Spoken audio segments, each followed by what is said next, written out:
L'état-major des armées françaises a confirmé que ses avions de combat ont frappé un convoi armé en provenance de Libye, dans le nord-est du Tchad.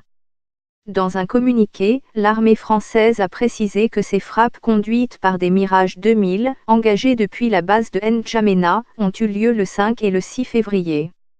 Cette intervention, permettant de mettre hors d'état de nuire une vingtaine de pick-up sur une cinquantaine, a été menée à la demande du Tchad. L'Union des forces de la résistance, UFR, via son porte-parole en exil, Youssouf Hamid, affirme que ce sont les positions de son groupe armé qui ont été visées. L'objectif de l'UFR serait de renverser le président Idriss Déby.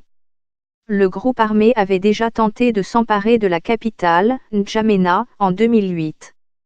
Selon l'état-major français, le raid de cette colonne armée dans la profondeur du territoire tchadien était de nature à déstabiliser ce pays. Ce n'est pas une première, des frappes françaises au nord du Tchad ont déjà eu lieu le week-end dernier.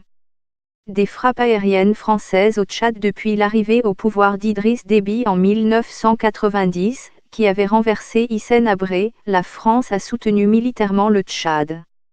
C'est d'ailleurs à N'Djamena que les forces françaises ont installé le QG de Barkhane, son opération permettant de lutter contre les groupes armés terroristes.